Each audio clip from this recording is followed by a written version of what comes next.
हरि ओम। भद्रं कर्णेभिः शृणुयाम देवाः, भद्रं पश्येमाक्षभिर्यजत्राः, स्थिरैरङ्गैस्तुष्टवाग्गं सस्तनूभिर्व्यसेमहि देवहितं जदायुः। सर्वे भवन्तु सुखिनः, सर्वे सन्तु निरामयाः, सर्वे भद्राणि पश्यन्तु मां कश्चित् दुःखभाग् भवेत्। मंचस्थ बहुत सारे महापुरुष भाई बहन विराजमान हैं। मैं सभी से तो परिचित नहीं हूँ, लेकिन मैं जगतगुरु आश्रम से परिचित हूँ। हमारे पूज्य गुरुदेव जिनका साकेतवास हो गया लगभग 2 साल पूर्व, वो लगभग 40-50 वर्षों से जगतगुरु आश्रम का संबंध हमारे जगन्नाथ द्वारा मठ से था। 50 वर्षों से पुराना संबंध है। इसमें बहुत सारे लोग तो पैदा भी नहीं हुए होंगे। जी हाँ, इस मंच पे भी कई बैठे हैं जो जिनका जन्म नहीं हुआ होगा।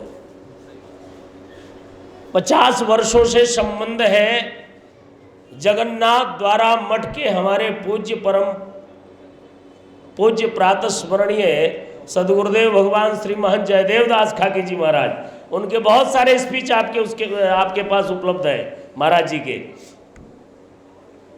पिछले 15 सालों से लगभग मेरा संबंध है। आश्रम पे आप सब आते जाते रहे और हमारा संबंध रहा। कई बार आप लोगों ने बुलाया, लेकिन मैं नहीं आ पाया। गुरुजी आते थे, मेरी कोई आवश्यकता नहीं थी।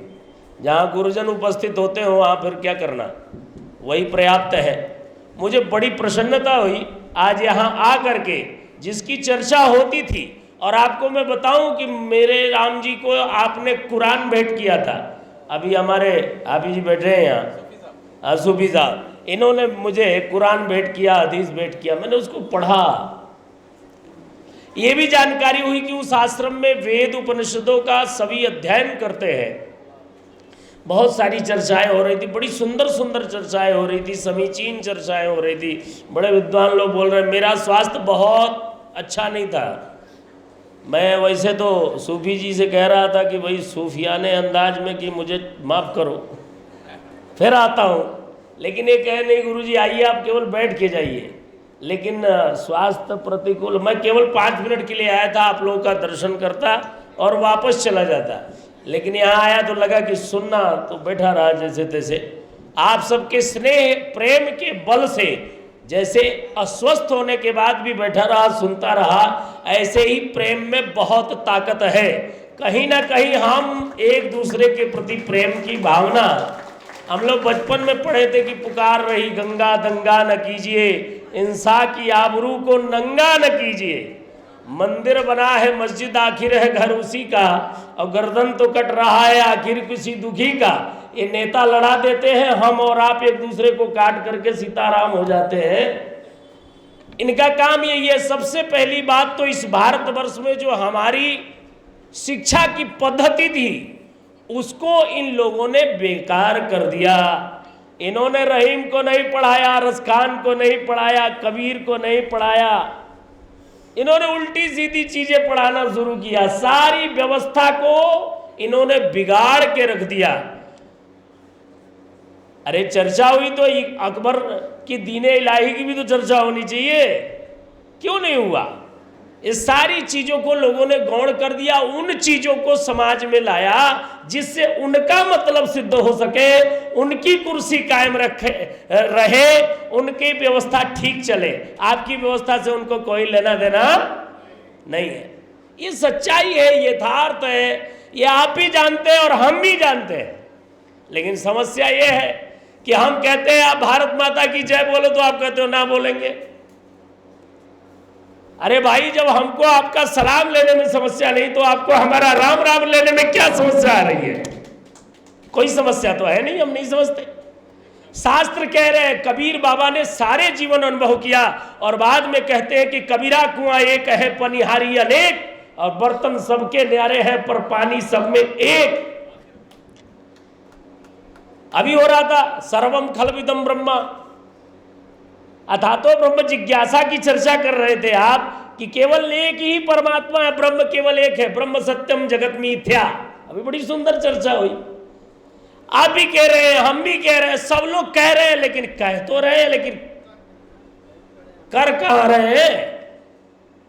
इस भारतवर्ष में, मैं उत्तर प्रदेश में रहता हूं और आपके हैदराबाद में भी अभी 2021 से मेरी ड्यूटी लग गई है। जगन्नाथ द्वारा मठ में गुरु जी के नहीं रहने पर मेरे गुरु स्थान है, मेरी यहाँ सेवा आ गई। मैं यहाँ भी मठाधिपति हूँ, मठ का संचालन कर रहा हूँ। आला हजरत की भी भूमि है वो, तो बरेली नाथ नगरी भी है, वो बरेली शहर में मैं रहता हूँ। और आला हजरत हमारे बगल में ही पैदा हुए थे, करतोली में। भाई हमारे आश्रम पर एक, आप लोगों ने आटा चक्की जानते, जरूर जानते होंगे, आटा तो सभी खाते होंगे, कितने भी आधुनिक हो गए होंगे। तो किसी जमाने में हाथ से चलता था, बाद में मशीनें आ गई। तो हमारे यहाँ हमारे मठ के आचार्यों ने हिंदुओं के होली में फ्री चलाते थे और मुसलमानों के ईद में फ्री चलाते थे। ये हमारा इतिहास है, ये बहुत पुरानी कोई बात नहीं है, 10-20 साल 25 साल पहले की बात। कहाँ चला गया भैया? आपको होली में आने में समस्या नहीं थी, हमको आपके ईदी खाने में समस्या नहीं थी कि ईदी आई कि नहीं आई। ऐसा प्रेम था। गंगा जमुना तहजीब, ये भारतीय संस्कृति के जो मूलभूत आधार थे कि सर्वे भवन्तु सुखिना, सबके आनंद और कल्याण का जो मार्ग शास्त्र, कोई भी धर्मशास्त्र, मैं कहता हूं कोई भी आचार्य, कोई भी ईश्वर ये कैसे निर्देशन दे सकता है कि दूसरे को कष्ट पहुंचाना ये सुख का विधान है? ऐसा तो संभव ही नहीं है। सारे शास्त्र, चाहे वो कुरान हो, बाइबल हो, गुरु ग्रंथ साहिब हो या हमारी गीता हो, हमारे भगवान श्री कृष्ण तो युद्ध भूमि में भी कहते हैं कि धर्म क्षेत्रे कुरुक्षेत्रे, वो युद्ध भूमि में महाभारत करने जा रहे हैं तो वहां भी वो कहते हैं कि धर्म क्षेत्रे, ये युद्ध क्षेत्र भी धर्म का क्षेत्र है। यानी युद्ध भूमि में भी जाके धर्म को त्यागना नहीं है। अब तो कोई नियम ही नहीं रहा, जिसको देखो वही लड़े पड़ा है। पूरे विश्व की स्थिति आज कैसी है?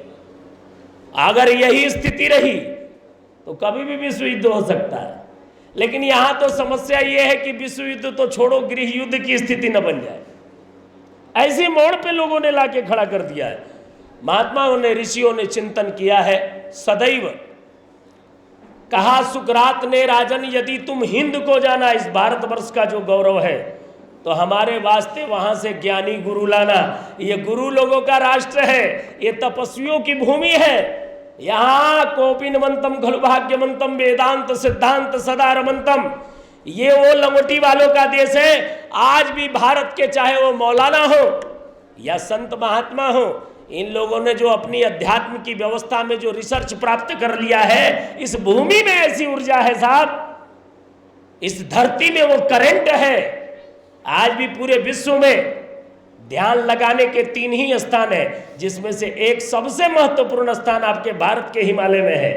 जो ध्यानी लोग हैं उनको मालूम है, पता करिएगा। आप लोग भी तमाम यूनिवर्स की व्यवस्थाओं को जानते हैं। मुझे लगता है काफ़ी समीचीन महापुरुष यहाँ इस मंच पर विराजमान है।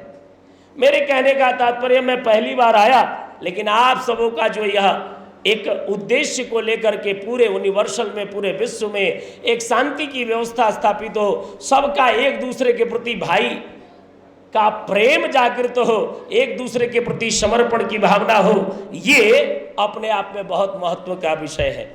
तो बहुत बहुत साधुवाद, आप लोगों ने हमें यहाँ बुलाया। और मैं एक निवेदन करूँगा जरूर कि केवल बातें करने से काम नहीं चलेगा, और फोटो खिंचा करके विश्व में मीडिया में डाल करके सोशल मीडिया का अपना अपना चैनल चलाने से काम नहीं चलेगा। थोड़े से जमीन पे भी चलना पड़ेगा। जैसे आप लोग हमारे आश्रम पधारे, हम बाध्य है कि हम आपसे आके मिलेंगे। क्यों? क्योंकि आपके प्रेम में वो ताकत है। अब जब मिलोगे ही नहीं तो कैसे बात बनेगा? कहीं 2 कदम तुम चलो, 2 कदम हम, फिर देखो दूरियां कैसे मिट जाती है। इसी के साथ बहुत बहुत धन्यवाद, बहुत बहुत शुभकामना आप सभी लोगों को। जय जय श्री राम।